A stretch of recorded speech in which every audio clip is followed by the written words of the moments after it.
Bonjour à tous, c'est Dr Walid Mekedem et aujourd'hui on va parler d'ongles. Alors vous l'avez sûrement vu sur la photo, je vous ai mis un ongle avec finalement des stries au milieu, une coloration, une hyperpigmentation.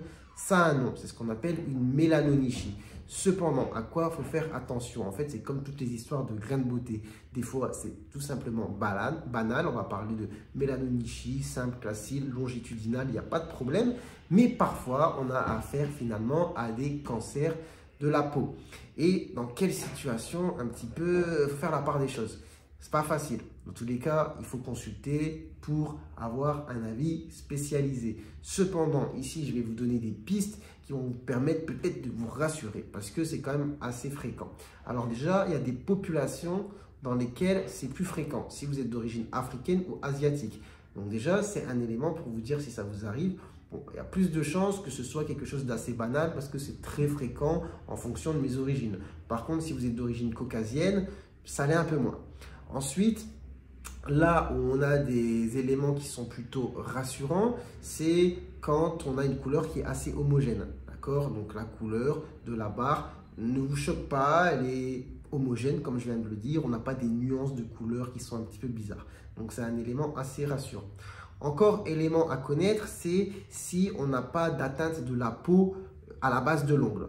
On est vraiment sur une mélanonychie inguéale, on va dire qu'on est vraiment sur une coloration au niveau de l'ongle, ça ne déborde pas. Autre élément, si l'ongle, lui, est en bon état, en bonne santé, d'accord? Là aussi, on se dit, bon, ok, l'ongle, il est nickel, la couleur est homogène, ça ne déborde pas sur la peau. Que dire de plus? L'épaisseur, bon, si c'est assez fin, c'est rassurant. Si on n'a pas, on va retenir un critère, par exemple, en tout cas, je l'ai lu, hein, je me suis documenté, un critère de 6 mm, au-dessus de 6 mm, c'est un élément plus ou moins inquiétant. Mais en tout cas, si on est sur quelque chose de très fin, bon, voilà. Et après, autre élément, je vous en donne quand même pas mal aujourd'hui, c'est la forme. D'accord? Si on est sur une forme bien rectiligne, un beau rectangle, une belle barrette, c'est plutôt rassurant. À l'inverse, si on a des contours un peu flous, etc., ça peut être voilà, un élément qui va faire que c'est un peu suspect. Enfin bref, après, non, j'ai envie de rajouter aussi, c'est toujours ces histoires d'évolution. Évidemment, si la barre est apparue, qu'elle est là depuis 2-3 ans, qu'elle n'a pas bougé, bon, en général, c'est qu'il n'y a pas vraiment de souci, c'est que c'est une mélanonychie bénigne. Désolé, j'ai bugué, vous l'avez vu, j'ai du mal à trouver le mot. Par contre, si on a une évolution rapide, voilà, c'est toujours quelque chose à prendre en compte, mélangé à tous les autres éléments.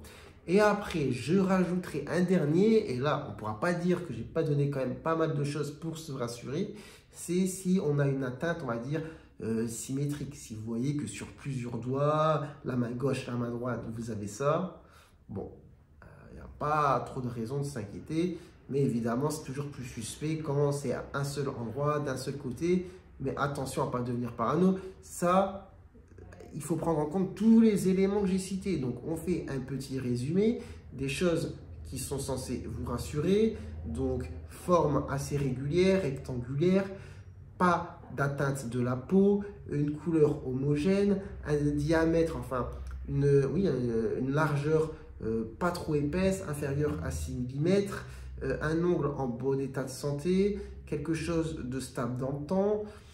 Bon, des origines peut-être africaines, asiatiques qui font que c'est un facteur de fréquence un peu plus important dans ces populations. Et puis voilà, et puis je vous laisse revenir un petit peu sur ce que j'ai cité dans la vidéo. J'ai pas tout, vous voyez, hein, je fais ces vidéos un petit peu en 1G comme en consultation, on va dire. Donc voilà, je vous laisse regarder tranquillement, voir un petit peu ce que j'ai dit, mais j'ai donné quand même pas mal d'éléments pour se rassurer si cela arrive. Ok, j'espère que vous aurez appris des choses.